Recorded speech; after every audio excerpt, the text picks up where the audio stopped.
Entre criques sauvages et eaux turquoises, le lac de Serponçon est une mer à la montagne. Qui aurait cru que le barrage de Serponçon, érigé au milieu du XXe siècle pour réguler la Durance, allait permettre l'émergence de l'une des destinations touristiques phares des Hautes-Alpes.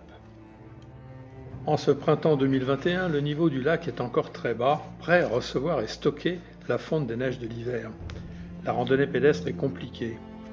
Plus assez de neige pour les raquettes et trop pour les ôter. Alors je vous propose aujourd'hui un compromis de 3 randonnées de moyenne altitude menant à de superbes belvédères dominant le lac qui seront prétexte à en parler.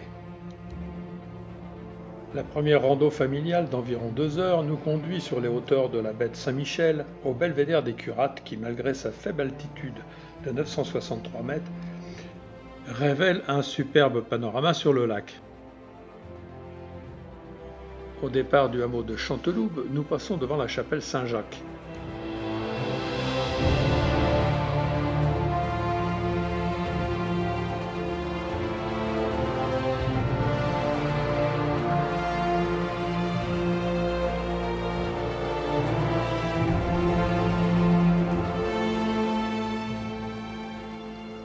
Le sentier descend tout d'abord dans les ravines, avant de remonter vers une pinède.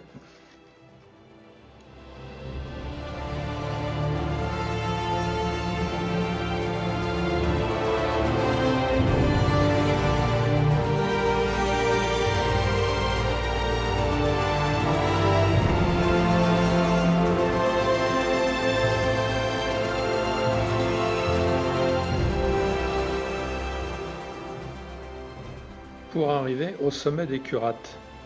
De ce magnifique panorama, on peut apercevoir le Grand Morgon, le pont de Savines, tandis que sur la gauche, le mont Guillaume et les aiguilles de Chabrière dressent leur silhouette imposante. Posée sur les eaux turquoises, la chapelle Saint-Michel, construite au XVIIe siècle, est le symbole du lac, seul monument qui a survécu au remplissage après la construction du barrage.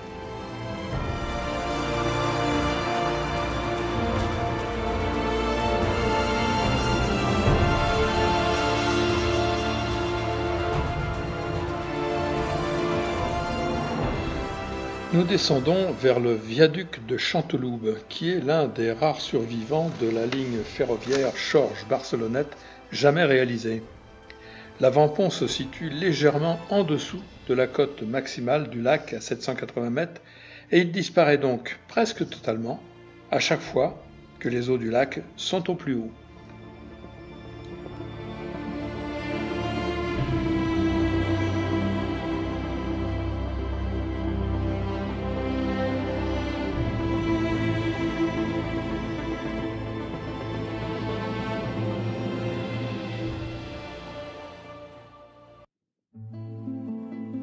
Autre pointe panoramique à découvrir depuis Savines-le-Lac, le belvédère de Pierre-Arnoux, facilement accessible en voiture via une piste forestière.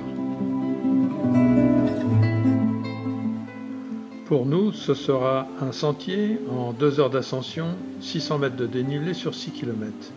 Et la montée commence par une très belle forêt, pour se terminer par une vue splendide sur le lac de Serponçon, mais nous y reviendrons.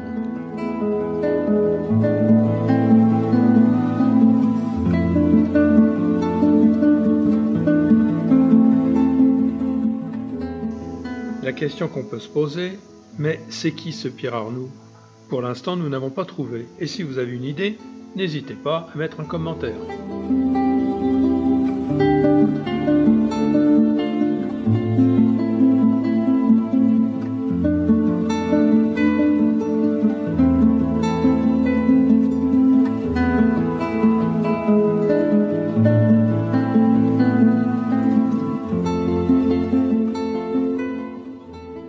De superbes épicéas de 36 ans.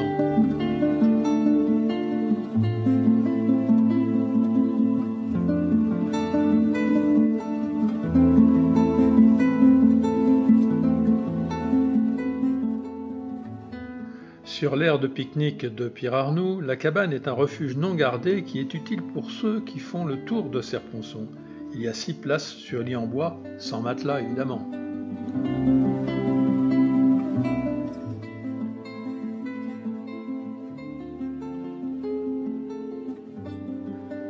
Au pied du Morgon, je surveille de très près ma petite femme. Je vous explique plus loin.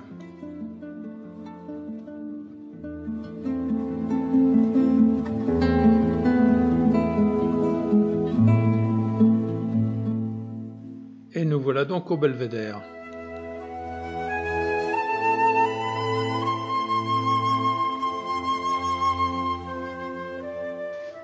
Le lac de Serponçon de toute beauté entre Savines et le barrage, avec une vue plongeante sur le pont de Savines et une partie du village de Savines-le-Lac.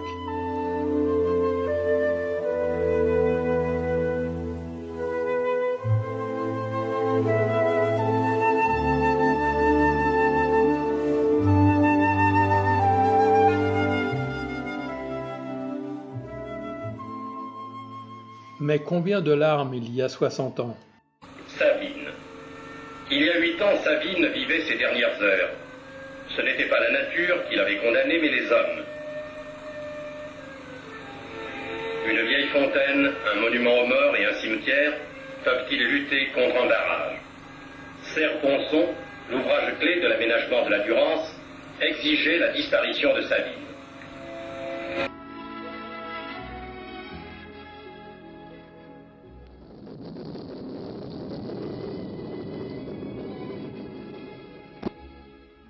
Dans un fracas de tonnerre, la cheminée et l'usine de Savines sont tombées en poussière hier à 16 heures. Savines, l'un des deux villages qui, avec Ubaye, sera bientôt recouvert par les eaux de la Durance. Plus spectaculaire alors n'est-il pas le futur pont de Savines qui franchira le lac de Serponçon d'un saut de près d'1 kilomètre. Il semble résumer à lui seul les tours de force techniques réalisés un peu partout. De conception hardie, il étire son tablier sur 12 consoles supportées par autant de piles creuses de section carrée. Les dimensions et la résistance de ce tablier sont telles que la route nationale 94 le franchira à l'aise. Il y a 60 ans et aujourd'hui.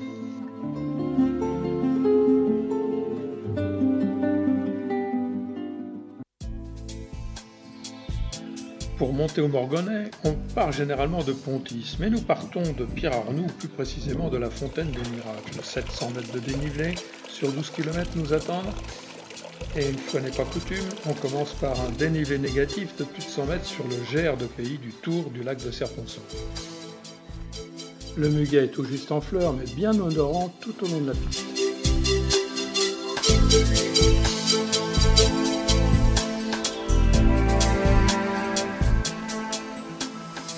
Très vite, nous attrapons le dénivelé et ce sera non-stop jusqu'au sommet.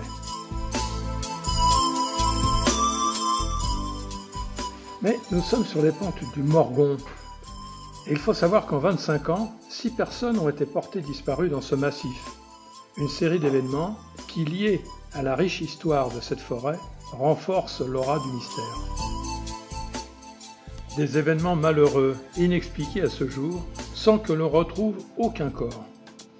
Pas le moindre indice probant n'est venu nourrir les enquêtes de gendarmerie. Le seul point commun entre les victimes est leur âge, la soixantaine. Désormais, nombreux sont ceux qui évitent d'aller dans la forêt. Alors, comme à Pierre-Arnoux, je la lâche pas des yeux.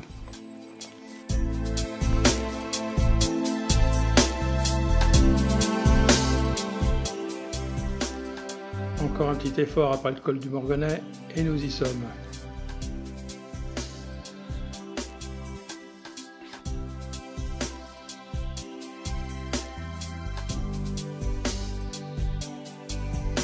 Au sommet, de très belles vues sur le Morgon, sur le barrage et sur le lac de Serponçon, côté Durance et côté Ubaye.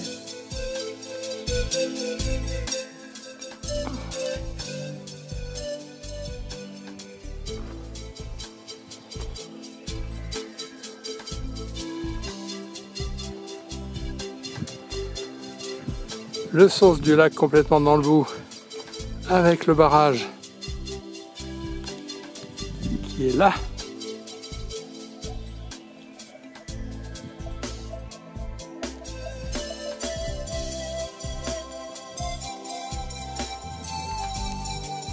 Et on continue notre tour avec la branche Ubaye du barrage de Serponçon.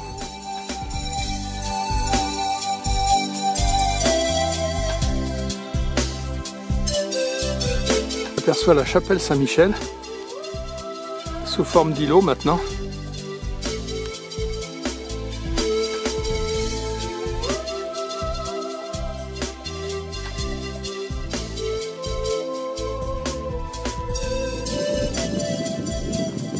Voilà, il ne reste plus qu'à redescendre, et je tiens à vous rassurer, j'ai ramené ma petite femme. La preuve, la voilà.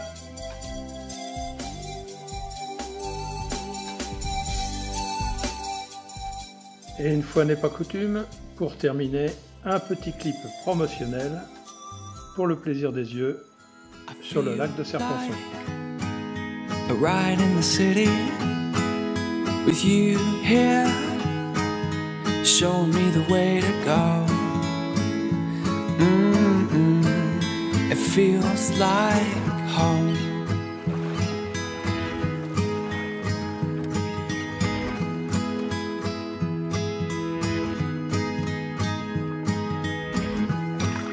I sit here alone by the river with thoughts of once I never knew your name. Now we're just the same. Feels like home. It feels like home. Feels like home. Yeah. Feels like home. Et alors, ça vous fait pas envie? Eh ben, venez nous rejoindre.